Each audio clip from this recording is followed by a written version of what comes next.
What if you woke up tomorrow and for the first time in a long time, you actually have a plan, a strategy, a routine that involves you doing stuff for yourself that makes you happy, that helps you feel good as you prepare for the rest of your day? And the best part of it is that you'll never feel guilty for doing any of it. Just imagine if you could just on a daily basis make decisions without worrying about what anybody else is going to think of it. Imagine saying no or declining something and not replaying that conversation 100 times over for the next few days. Imagine getting to leave work on time.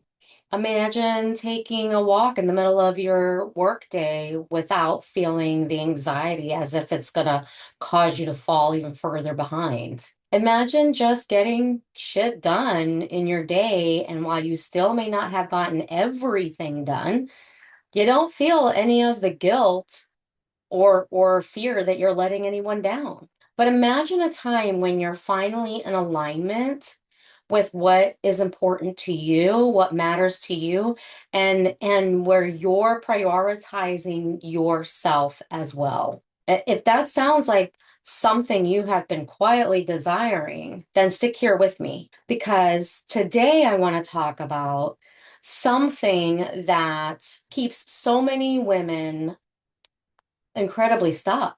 It's the case of someday, or when there's time, or just in general, waiting for permission to finally get to choose yourself. If you're like some of the women that I get to coach, then you're probably somebody who is exhausted, not because you're weak or incapable, but just simply because you've become so good at carrying everything for everybody. And then somewhere along the way, you just really forgot that you're someone worth carrying too.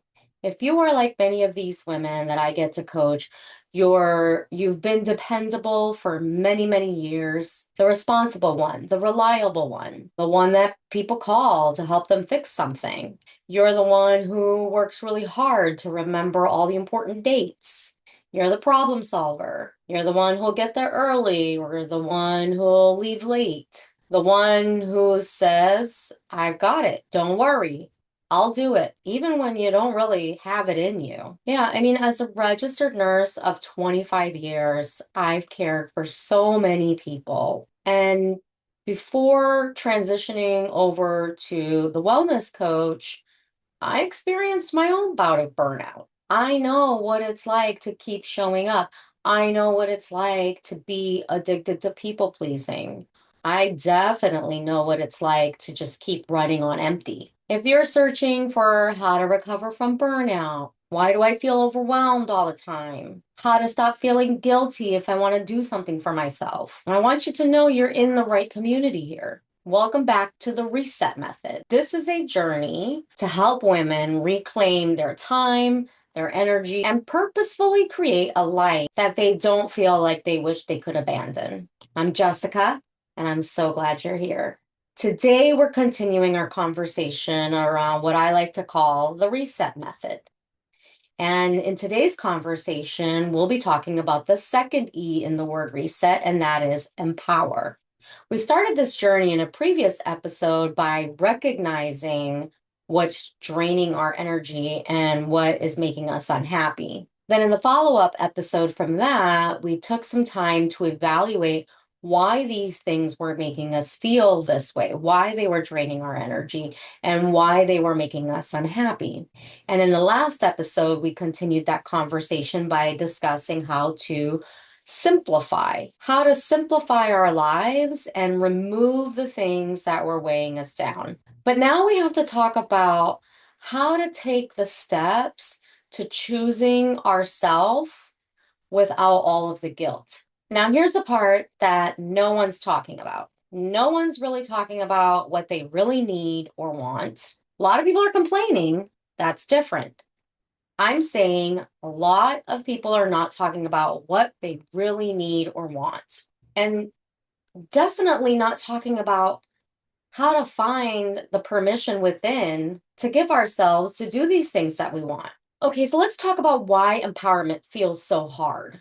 I don't think that women struggle so much because they don't know what they need, but they're actually struggling because they were trained to feel that their worth comes from how we're helping everyone else. We've been taught to earn love and appreciation by helping as many people as we can. It's approval through achievement, it's acceptance through self sacrifice. And the slippery slope here is that eventually it becomes our habit way of thinking. This becomes an automatic pattern in our lifestyle and our behaviors to a point where we never even question any of it anymore. We just keep doing. Personally, for me, when I went through my own reset journey, I was a healthcare leader. And throughout that leadership, I worked so hard to be accepted amongst my peers. I went above and beyond. I went the extra mile, and it didn't matter how tired I was. It didn't matter how many other things I was juggling, even personally, as a mom of three kids. I felt like every ask of me, I was required to see through. Like I was never allowed to say no. I felt like if I took any breaks, they would only cause me to fall further behind. That was a big fear. I eventually had to learn throughout my burnout journey that every time someone puts a ladder in front of me, I didn't have to climb it. I was only climbing each and every ladder that got put in front of me because I felt like I had to. Like if I didn't, I was going to let people down. Like if I didn't, people wouldn't seek me for help in the future. If I didn't, I would be disappointing. It took me some time and effort to unprogram that from myself. And the reality is that eventually I did learn, and today I thrive. Today, I don't feel like I have to climb every ladder that gets put in front of me. I don't have to prove anything to anyone. I know what I am capable of. And everything that I do put my hands in is done really well. So I don't have to worry about proving anything. One realization really helped me change my life. And that was that no one was going to give me permission to change. No one was going to give me permission to do things differently.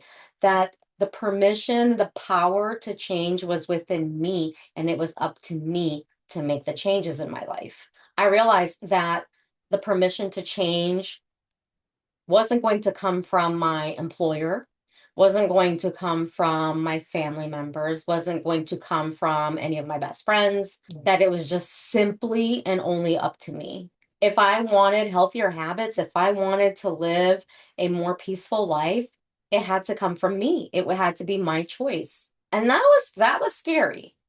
It was because I was so accustomed to overachieving that the thought of slowing down and not taking on every challenge triggered anxiety in me. I was absolutely not about disappointing anyone, but I realized, and not by choice at the time when I hit burnout, it wasn't by choice. It was a mandatory timeout by life. I realized that in my not wanting to disappoint people, it was costing me my health. Sometimes disappointing someone on occasion is healthier than abandoning yourself on a daily basis. Okay, so when I say empowerment, what does that actually look like? What does it actually look like to have the choice within you, the power within you to make the changes? It's not empowerment isn't it's not about being loud. It's not about making yourself more subdued. It's more about declaring when you need rest. It's more about confidently changing your mind. Sometimes it's about just letting people know you're just not available. Sometimes it's about knowing to ask for help and being okay to ask for help. And most importantly, it's about knowing that you deserve joy and peace too. Those little shifts in the way we think and see the world have profound ripple effects on your life for the better. Okay, so what I want to kind of hone your attention in on now is I want you to start trusting yourself, trusting your intuition. When your inside is talking to you and telling you that saying yes and doing that thing doesn't feel like the right thing to do right now, listen to that. You've gone so long with suppressing that and ignoring that voice inside that it is going to take some purposeful and intentional work on your part to make the change. And for some of you, you may already know what exactly needs to change because for some of you, you've already been speaking with yourself, admitting to yourself quietly, secretly, that something is not sustainable in the state that you're currently in, that you shouldn't feel this tired. Maybe you've talked to yourself and know secretly that you really need some stronger boundaries. And for some of you, like it was for me, you just miss who you used to be. Today, consider this your reminder. You don't need permission from anything outside of you. You need to have grace with yourself and give yourself the permission that you're seeking. And that's going to take courage from you. All right. So let's hit reset together.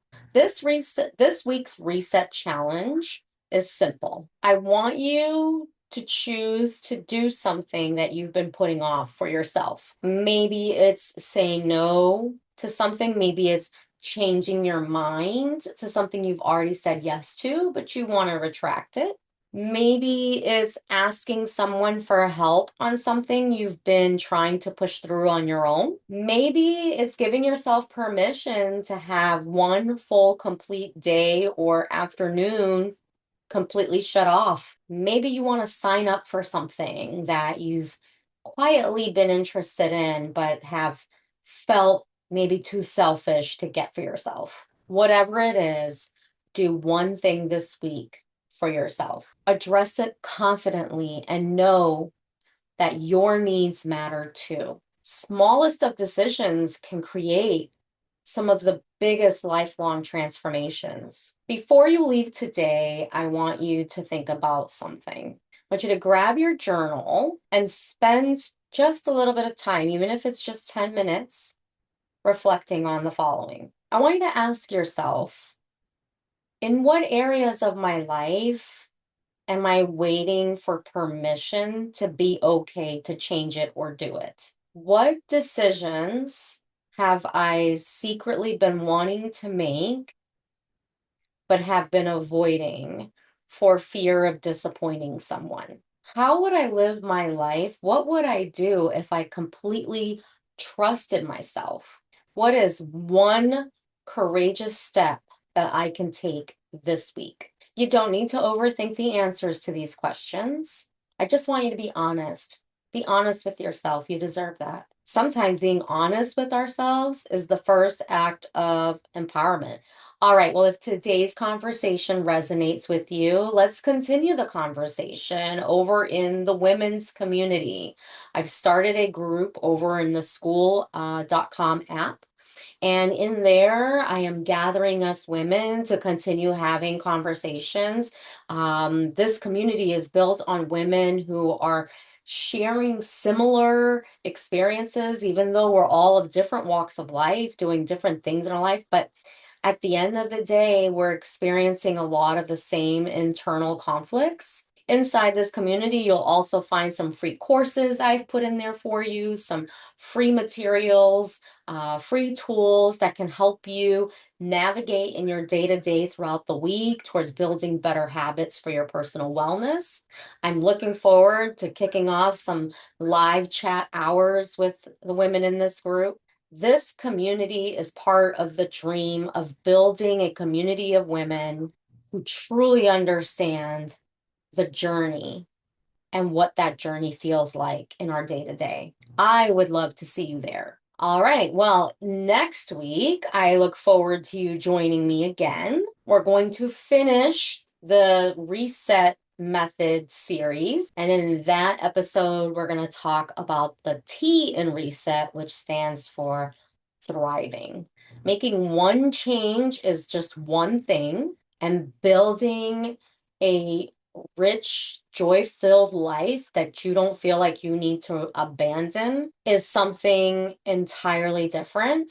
So, we'll talk about what it is to establish some sustainable habits without slipping back into our ways. Remember, your energy is one of your most valuable resources. Spend it on what matters most. Until next time, keep choosing yourself, and I will see you in your next step of the reset journey.